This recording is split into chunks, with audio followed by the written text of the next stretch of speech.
just for the record, just to kind of put some context to it for the guys that are on different accounts. So the account that Brett is on, it's called the Blue Collar, and the gentleman that runs it helps people start carpet cleaning businesses. It's kind of an interesting niche.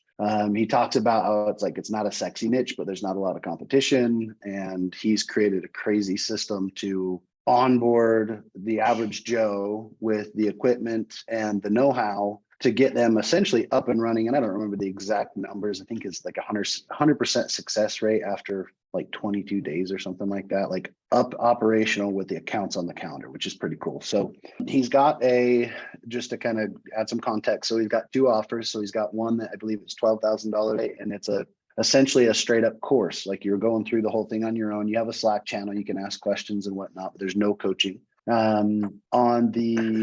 They have a $20,000 offer, which is, you can't call it done for you, but it's essentially, we're gonna do all the heavy lifting. We're gonna get your entity set up. We're gonna get your books in order. We're gonna get the name registered with the state, get your articles of incorporation. We're gonna get all your equipment ordered. We're gonna get literally done for you. Where by the time it's done, like you still have to do a little bit. You're gonna go through the course to learn a bit about it, but that one's 20K, right? So 12 and 20. These people are coming through an Instagram funnel. Paid traffic through Instagram, and essentially they're seeing his ads, and they're not even video ads. His best conversions are a text ad that's like, I don't even remember what it said, but it was pretty basic. And he's like, dude, I never thought this was going to work, but the guy paid. We tried everything, and this is the one that's hitting.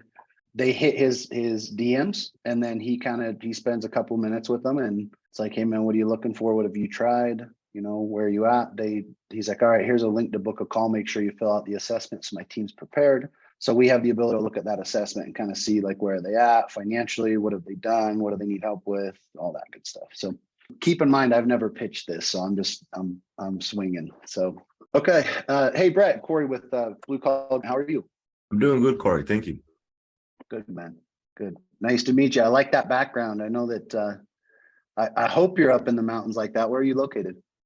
I'm here in good old Pacific Northwest, and I'm hoping that one day I can be there as much more than I want to with, a good business online or offline. I'm hoping that with this call, I can get started and maybe get a truck up here with my dog and kind of go around the country and do that more. There you go, man. Nothing wrong with that. Nothing wrong with that. Very good. So a couple things I really wanted to deep dive with you here. I know that you've been following Kyle for a little bit now, and I believe you guys were chatting a bit in Instagram. How did you find Kyle, by the way? Well, basically, I was just kind of hopping around different Instagram accounts, and I ended up going into his, and I think I saw like a text ad or something that really caught my attention, and it was like a really unique type of course, because I've looked at Amazon, I've looked at drop shipping, and I didn't really like it. I think it's more work than it should be, but this was really unique. I'm a simple guy, so that's kind of what led me to him. Yeah, man. No, that makes sense. That makes sense for sure. What was it about the Amazon automation drop shipping that you decided against? Well, it's just too much capital. Too much capital up front, and also I don't really like that. I saw a lot of reviews of people getting deactivated and their money withhold on PayPal, and it just felt like more headache than what it's worth to make the money. Yeah, that can get a little tough. If you're putting that kind of money in, there's already enough obstacles in business, let alone somebody can shut your account down without notice. So I can certainly understand that. What do you do? What do you do for a living? So right now I'm just working, nothing crazy. I do a little bit of stock trading outside of work. My work right now is I'm a software engineer, so that's what I do. Nothing fancy. I've only been doing it for 3 years. But again, kind of getting tired of the 9 to 5.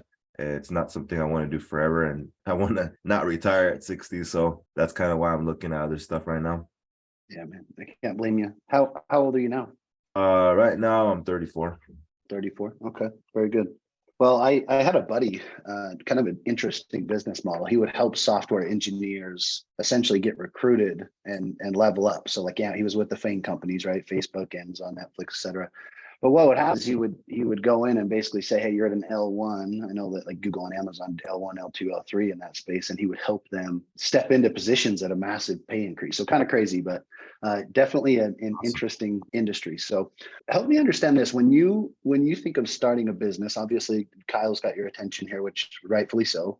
ideally, when you think of big picture vision, right, 3 to 5 years down the road, what does that actually look like for you? And I'm not talking like, oh, I want to have the cars in the house, or I want to have, two, 300, 400 grand coming in. Like, what is the all hats off, like put it all on the table, no egos, no judgment. Like, what do you want to do? Well, I mean, for me, honestly, I just want to do something that one works. Like I want to know that it works. I want to know that I can actually do it. I want to know that I can build it, I can scale it and sell it. Because ultimately I want to have all those options because there's some things that you do. I've seen friends do and they can't even get out of it. It's almost like marrying the wrong person and somehow you can't get out of that marriage. I'm like, what the heck? So I just want to make it as simple as possible and in the next 5 years be able to have something where, if I can have like 5 million or something like that, like to retire on, that'd be awesome. I'm a pretty simple guy, so I mean, I want to go to nature. So yeah, for me, that would be the best to have that money, not worry about it, travel around the US and go with my dog and my truck. It's really what I want. Kind of do a little vlog along the way. Yeah, nothing wrong with that, man. Okay, very good. You mentioned you've got some friends that have built businesses they couldn't get away from, essentially, is in my own words. What do you suppose prevents them from being able to scale bigger than themselves? Well, I think part of it is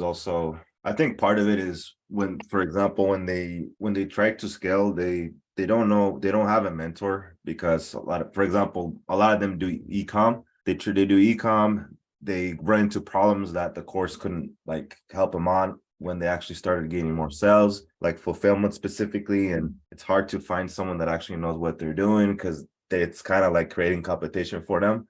So that part of it, and then also when you try to sell it, because they don't have systems in place, because when you go into an investor, the thing that they're checking first is, how's your cash flow, how's this system, how's this process, because they're thinking already, if the owner is not going to be there, what's left is all the systems and things, right? So they don't have any of that, so that makes it hard for them to sell. And I want to make sure I have everything detailed. I'm very clear on all the processes once I do get it up and running. So that way I do have something to offer, because a real business should be operating without you to have its value worth. Yeah, man. I can tell you've done your homework. I mean, that's a huge part of the business, right? You can always increase revenue, but if the business is built around you, one of my mentors taught it like this. It's like a wheel, right? And here's all the spokes. Well, if you're the center of the hub and every issue, problem, concern comes back to you, you're always going to be the central point of the business. Your hair's always going to be on fire. And essentially you're the chief everything officer rather than the CEO, right? So certainly can appreciate that. Let me ask you this. How you mentioned you've looked at a couple other companies or opportunities, I guess a better way to put it. What's prevented you as a whole? I know it made sense on Amazon, the automation, you don't want your account pulled, but like when you think of obstacles, like what it's really going to take to get a new business rolling, regardless of what it is, where do you feel like you're going to need the most assistance? I think for me, it's like, for example, with ecom, because that's really what I looked at most, was there's so many things that can happen that can change. Like even when I graduated college and I became a software engineer, it was all different in 4 years. Like I have to always keep my game up if I want to be the best at that. I mean, really with anything, but especially with tech and in ecom, there's a new app, there's a new marketing thing, there's a new something going on. And I guess I'm okay with improving yourself and learning new things, but I got so much things already going on, especially with a couple kids, and I'm just like, I'm not trying to, go too crazy with the learning. So I feel like with this business that Kyle has, it's not going to be too much innovation going on. It's just going to be more of like, I have to learn the process. And if there's something new, I don't know, maybe a new vacuum, a carpet cleaner, I guess, 2.0. But that's what I'm hoping happens. Like not too much change that I can keep up with. Yeah, man. 100%. Okay. I appreciate that. So I guess a couple of things I want to dive into. When you looked at Kyle's content, right? As you followed him, you got to know him. What is your general understanding of what Kyle actually brings to the table? Well, my understanding is he brings something unique. I read a book called Blue Ocean Strategy, and it talked about how, if you have a red ocean where it's a bunch of sharks and everybody's competing, everyone's dying, you're probably not going to make it too far in that business or air industry. But if you have a blue ocean, you have a lot more chance to actually succeed because not everybody's trying to kill each other like ecom, like drop shippers. But that's one thing that he offers is uniqueness, right? He offers something that's different. And I think sometimes different is more powerful than actually solving a problem. And I think also it's something that people you don't really think about, like, oh, carpet cleaning, like who's the best at carpet cleaning? They just think about, oh, who's kind of there. So if I can just be there and it's not a hard thing and he's providing all the course material and essentially, gonna assure that I know what I'm doing or something, right? I don't know if you guys do coaching, I don't know. But like that would be awesome. And he seems pretty sincere too. So Good. Yeah, I couldn't agree more. I think it's interesting because as human beings, we have so much marketing in front of us all the time, right? I mean, you got TikTok, you've got Instagram, you've got Facebook, you've got ads hitting you constantly, and it's always this new shiny object, and there's always a time. I'm going to take you from here to here, and here's the gap, and you're going to make 200 grand a year, 10 grand a month. There's all this stuff in front of us. And it's interesting because in a lot of cases, I have to ask myself, like, has this guy actually done it? Right. So when you think of the perception you have based on what you understand now, right? What Kyle's going to bring to the table, how he's going to serve you, what building a carpet business is all about, knowing that it's not sexy. What is your overall perception of what that experience would look like? well, I would imagine it wouldn't be a quick one for starters. Just like any business. I mean, right now I'm doing stocks and it's like looking at charts and all that. Like it's not a quick thing to get good at. So I would imagine number one, the speed is not fast. So I don't know if that even makes sense. And number two, I might have to be okay with the routine. Like if it's something not sexy, like be okay with it on a daily basis, doing kind of like similar things, knowing that I'm gonna get, eventually money, which is what I'm trying to get out of it from something simple. So being okay with that, because I like to have something always new, something always engaging. But if I'm not gonna get that, just hoping that it's gonna be okay not getting it. But yeah, I mean, I don't really have anything like negative or concern about it. It's just more of it's gonna actually work or not. Sounds interesting to me. Yeah.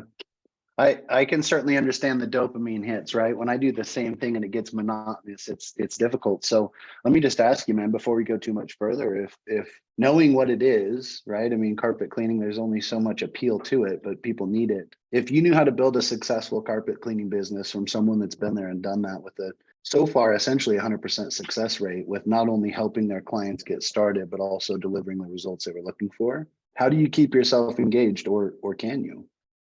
Well, for me, like when I start something, I always end up just going for it. Yeah, like I have some skepticism like anybody else, but I'm just tired of like 9 to 5 and I don't want to be like my dad working construction. I mean, he came from a construction background, which I did not go into. I did not want to have that back. But I don't want to do the same thing and retire at 60. So for me, it's like just being focused on what I want to get out of it is what gonna keep me going as long as it actually works and I don't rely on myself. I'm pretty good at following direction. Okay.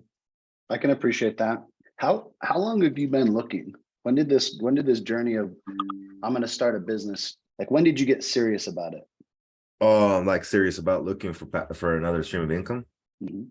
It was probably in the last 6 months, honestly. I mean, I've been looking for a year and a half, but last 6 months more because all these big tech companies laying people off. So I just don't want to be like a couple of my friends who they were doing pretty good and then they're like, oh, I never knew how to get laid off. And I'm like, I don't want to be like that one dummy who just didn't think something would happen and didn't have any plan. So it's part of the reason why I also learned how to drive motorcycles because I always had this fantasy of having to escape sometime from a guy or some crazy situation. But I I like that.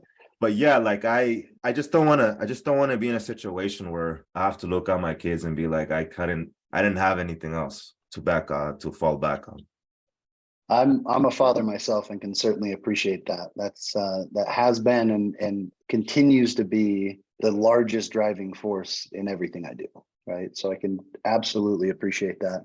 When you look at starting a business or think of starting a business, it's really interesting to see how people step from the consumer mindset, right? They've been in a W-2 position their entire lives. They work really hard. We've all been programmed to work hard for money, save your dollars, and hope that things work out, right? Unfortunately, the good old days of GE, Ford Motor Company, GM offering a 80% pension that will carry you forward through retirement where you can live comfortably, those days have changed. They're gone, right? when we have these conversations, it's interesting to me to see how many people go from that investor or from that consumer mindset to that investor mindset, but it's not always easy. It's painful, it's scary, it's uncomfortable, right? When you think of investing money into a business, just the thought of investing money, what do you feel? What do you think? What goes through your mind when you hear investing money into starting a business? Well, the first thing I feel is I'm going to explain this to my wife. The second thing I feel is how happy she would feel if it does actually work. I'm a pretty positive person, even though I'm pretty logical for what I do at work. But yeah, like that's what I'm always thinking, like who it affects around me. Number one, and number two, in what ways, whether negative or positive. So I like to play both scenarios out, not just one. But yeah, I mean, at the end of the day, you never really know unless you do it. So, but that's the scary part too, because like I work hard for my money. So there's always that fear of like giving it out too. For sure. It's kind of an interesting, and I'm not picking on you by any means, but it's kind of an interesting way to put it, putting the money out, right? I think as consumers, we've been programmed that it's cost, right? We look at spending money or buying something as a cost, regardless of what it is, right? Now, I guess I just want to ask you real quick, Brett, and I'm not trying to be your psychologist here.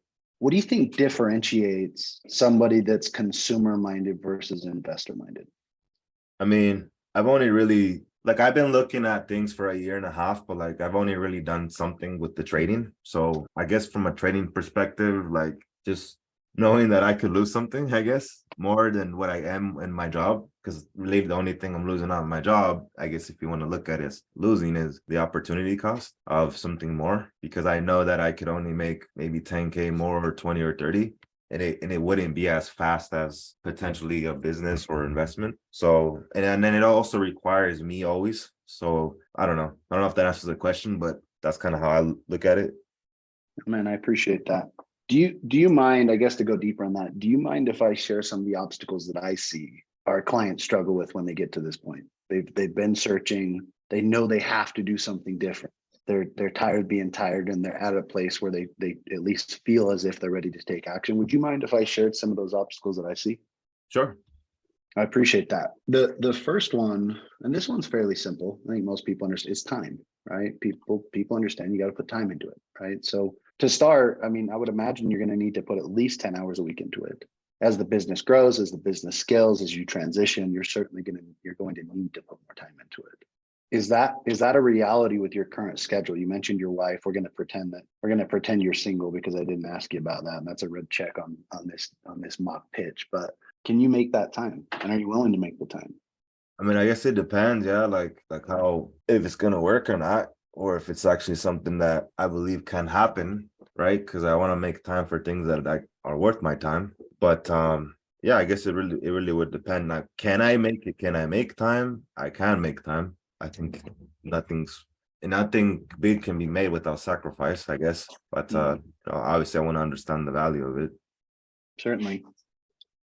Right field question. There's 24 other guys that came through this program in a similar position to you, and they're all out there doing it. You mentioned if it works, you said that a few times now.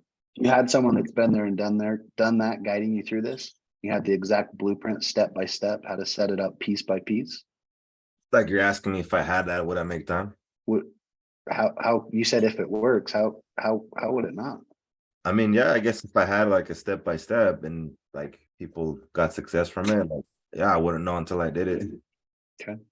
Do you feel you're capable? I mean, you mentioned you're pretty good at following instructions. So if you had a step-by-step blueprint that showed you step by step how to do it, you had a team of people you could lean into as you needed it. Like, is there any reason you couldn't be successful with it? Just logically speaking, take the emotion out of it. Yeah, I feel like it. Yeah, I feel like I could. Yeah, in that perspective. Let's pause here for just a second. What are you guys seeing in the call so far? Like, where are we at in everybody's opinion? Well, you don't have the wife, so I'd say you don't have a decision at the end of this call. And I'll take that red check on an account I haven't pitched. And I missed that. What else, Rob? So, I mean, you're extrapolating the pain. Job is just over broke, right? That's what a job stands for, just over broke. So, lots of different polls. I like your demeanor. I think your tonality is great. You're extrapolating the questions similar path as I would. You're leveraging, the done for you model. Like, hey, why wouldn't this make sense? You're going to do it with people that have done it. So, I mean, lots of really good high level takeaways. The trepidation on the other end would be, how I read it would just be, can you show value over his job? Because job is just going to keep you in that hamster wheel that you'll never get out of. You'll never have enough money. You'll get a 2 to 3% raise every year. So, I mean, the only thing that you did differently than I would do, is I would drill down more on the financial pain. I would try and really extrapolate that pain by really drilling down into the salaried position, hourly job. And if he was happy, I would ask, how did you get here? What did that look like? Like what financially isn't working for you that made you reach out? Because if you can pull that pain out, obviously that's why everyone calls. Everyone wants to make more money, and entrepreneurship will never die. Everyone wants to be an entrepreneur. So if you can pull those two levers, and really leverage back on the pain without being too brutal, it's almost a guarantee. Yeah. Well said, bro. I really like what you did. Something that I commonly do too. You bring in the logic a little bit, and then you conflate whether they're going to get results with whether or not they believe that they can do it, right? And so that's a very subtle and very smart pivot, because then, I mean, you're arguing in favor of them having the gumption, the ability to achieve their dreams, right? That's really hard to go, you know what? I don't think I'm worthy. Like, I can't do it, right? So that was a fun preface by, I'm not going to play the psychologist. So I think, you honed that down with another line, then you time down, see if he has any more objections. Okay, so if we were to handle this final objection, would you be good to go? You handle it and then get him onboarded. Yeah. No, man, that's and spot on. And I love it because everybody's kind of looking at this from a different perspective, right? It's like, okay, well, you probably could have done this. Like normally what I would do is dive into the finances first. Like, okay, as a software engineer, like what kind of salary would you need to replace in order to walk away from that, right? So when I'm like Rob said, I'm going to reference that, and it's like, wow, you're doing 120, 130 a year. Like, what's that like based on where you're located in the country, in California, whatever, right? So, couple of things though that I think are important there, and I guess I wanted to stop there for this reason in particular. So many closers are pitching off the product. It's the product, the details, and they're hoping that the presentation of the detail is why the client's going to buy. I don't know shit about this offer, right? I don't. But what I do know is exactly what the blue collar guy's going through that's trying to get involved with something like this. I know exactly the pain points. I know you guys, I've had years where I've made more money than I ever thought was possible. And then I had developed a lifestyle, and then I shut a business down thinking I had the green thumb for it. And when it didn't fire back up and I had paid all my guys severance and I didn't have any money, I almost lost everything. And I had to rebuild again. And it's like, I understand. I did it, and I did it again. When Rob and I were there, I almost went broke again. I understand what that guy's been through. I'm going to drive it home based on that, right? It's, will you get there? How are you going to get there? Why haven't you got there? What else have you tried? But the part I stopped in when I said, hey, do you mind if I share some of the obstacles that I see people? And it's not that not the obstacles I've experienced, that I see people. It takes the pressure off of them thinking I'm using this as leverage against them. I make it about the other people. The next piece, when it's time, because he's giving me wishy-washy answers like, well, if it works, right? My tonality usually isn't this like low and slow, but I'm chameleon. I'm matching Brett, right? The next part of that is like, there's a second component of time, and it's timing.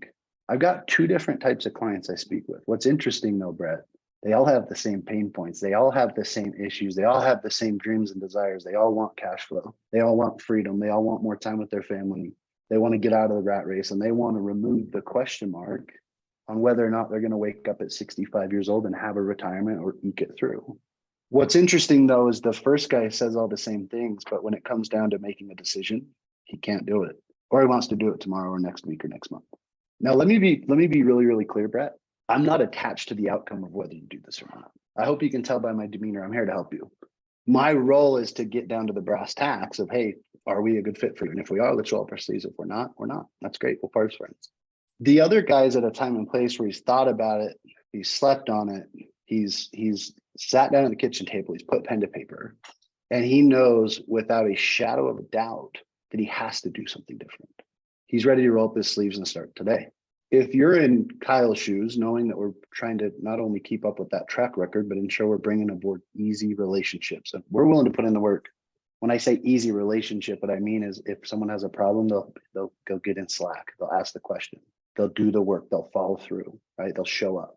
If you're in Kyle's shoes and you're looking for those relationships to ensure the integrity of the company, to ensure the integrity of the offer, to ensure the integrity that you can stay in integrity with yourself to lead your clients to the promised land, who do you work with? What was that last part? Sorry, who am I working with? Who would you work with? The guy that wants to call you back? Oh, you muted. There you go. The guy that wants to go try it on his own, or wants to call back in a week or a day or a month, or the guy that says, you know what, I'm tired of being tired. I'm ready to roll up my sleeves and go. Well, I'll be working with the second person How come? because they're ready to take action. And that's the only thing that's gonna get you there. I agree. I want to talk about the next part. And it's interesting because it's a lot of people write this one off and it's mindset, but it's not the woo-woo. It's not, that's a part of it for sure.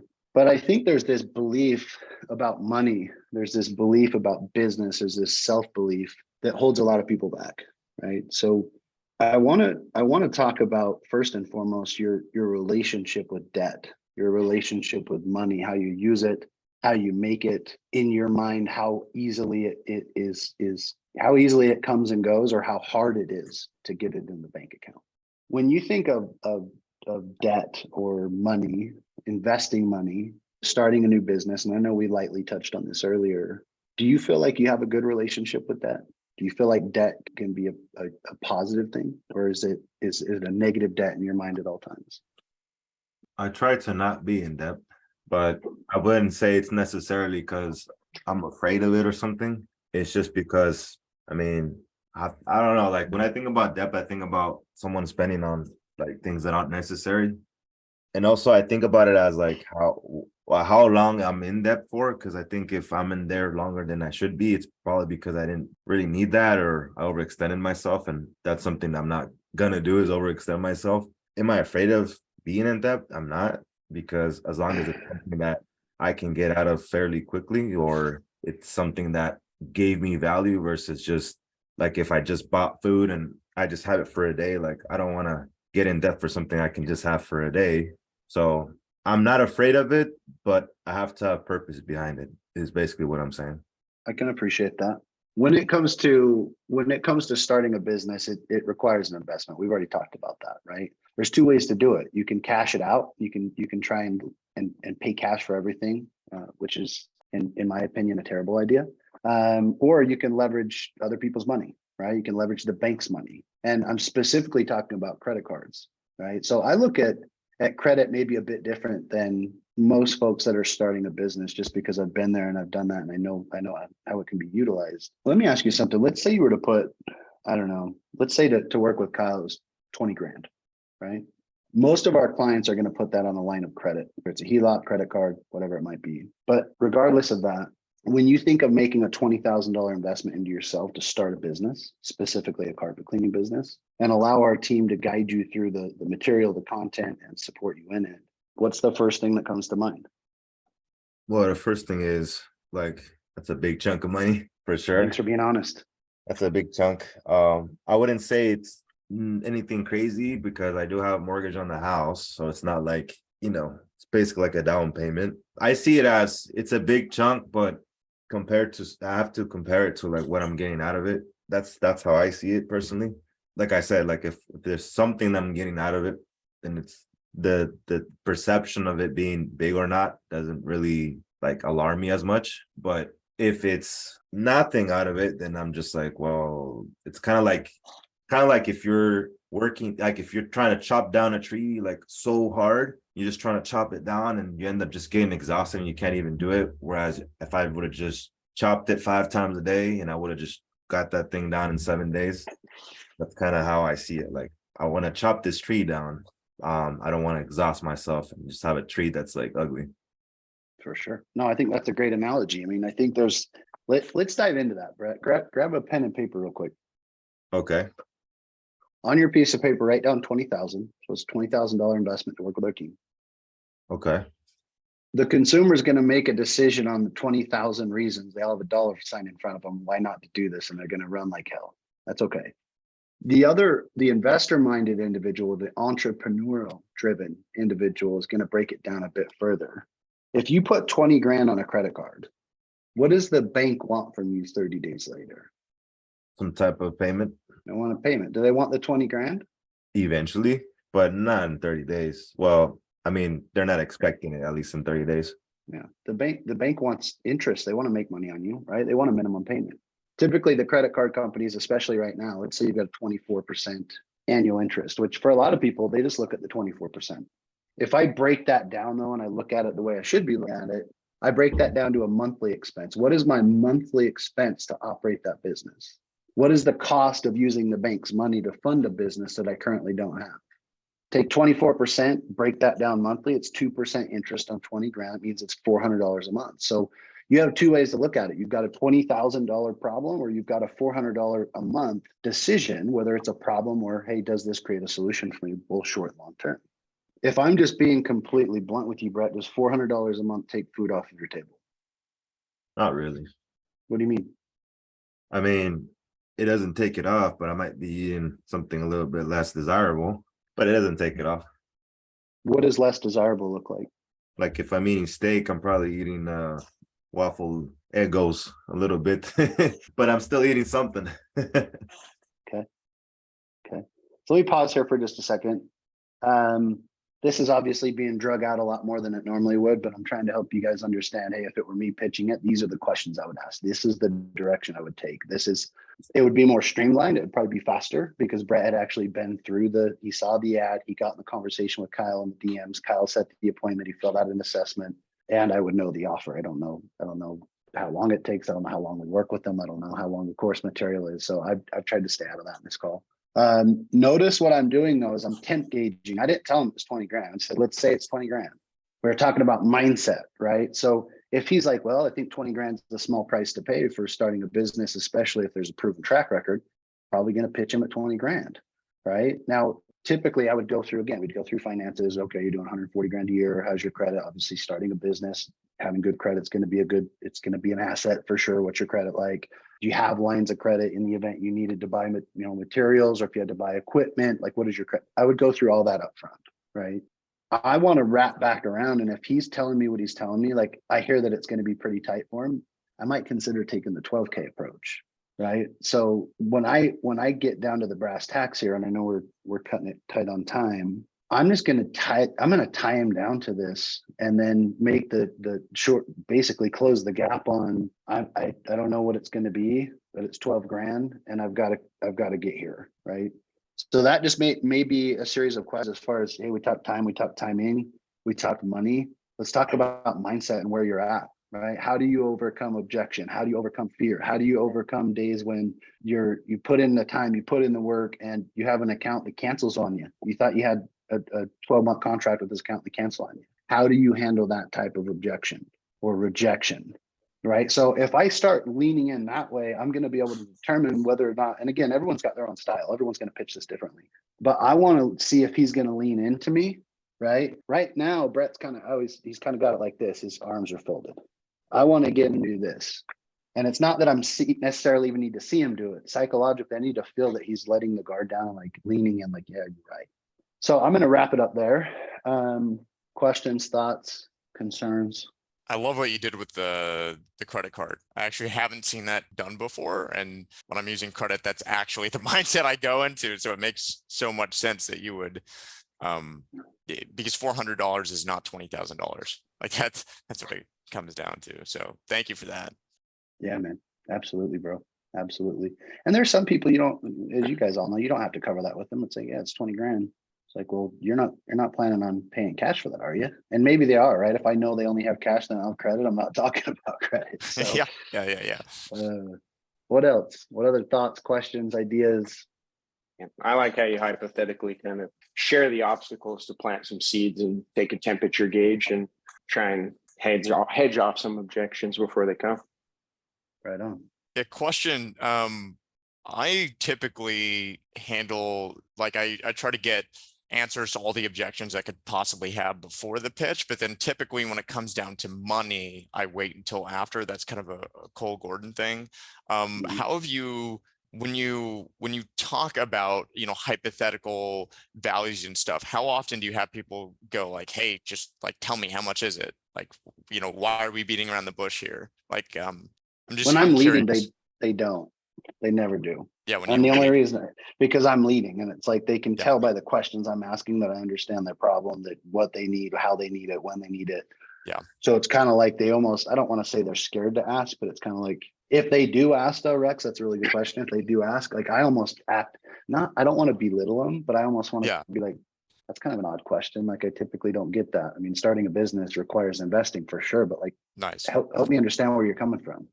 Because I almost want them to fill out a place like, nobody ever asked that question. I'm not gonna say it. But it's like, nobody asked that question. Like, yeah, starting a business takes money, or we're not beating around the bush on that at all, right? Yeah. Yeah, That's that's solid. awesome. Yeah, the reason why I ask is I'm trying to, whenever I see a salesperson doing something that I really like to, you know, dig deeper Yeah. into it and try to assimilate what I can. So appreciate you. No, man, great question. I love this stuff, just for the record too. Like I love this stuff. So you're never, questions are appreciated. Rob, what were you gonna say? I was going to say, like to what he was saying. I mean, it's a great way to overcome question with a question, right? Someone asks you a question, go back at them with a better question. Like, well, what, I mean, if it was $1 million or $1 and it could change your life, I mean, does it make a difference? I mean, I'm here to help you, right, Bob? You need, not, I don't need anything. You need, clearly, you know, we're on the phone for a reason today. Is it fair to say that? Okay. So obviously you want more. Okay. So you're not satisfied with. Okay, so in regards to price, obviously starting a business costs money, right, Corey? We can both agree on that. So would it make a difference if it was 20, 30, 5, 10? Would it make a difference to you if it was going to change your life? I mean, in my gut, yes, but if we're going logically, no. Okay. Is it fair to say that to start a business in the United States of America, it costs money to start a business? Is it fair to say that? Absolutely, absolutely. Absolutely. So of your friends, you know, do any of them own businesses?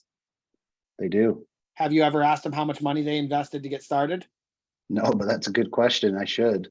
Yeah, I mean, the numbers are pretty, the average small business loan in the United States is $175,000 right now. Were you No, I aware of didn't that? know that. No. Yeah, so it's really expensive to go out there. You take a ton of risk. It's all on your shoulders. You're taking out that SBA loan. You're getting the $175,000 from your grandmother, your uncles, your cousins, your friends. You're cashing in that IRA that you have. You're cashing in your stocks. So Corey, would you cash in $175,000 to start this company? Man, that would be scary. If I'm being completely transparent with you, it'd be scary. What if I told you it would be significantly less to change your life? I'd take a very serious look at that. Excellent. Are there any other decision makers involved on your end? No. So it's just you? Mhm. So what aren't you happy with at your current job? I think the biggest thing for me is time freedom.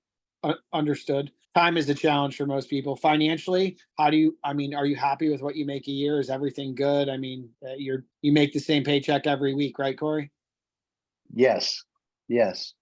So I can go forever just like you can. I mean, it's finding the pain.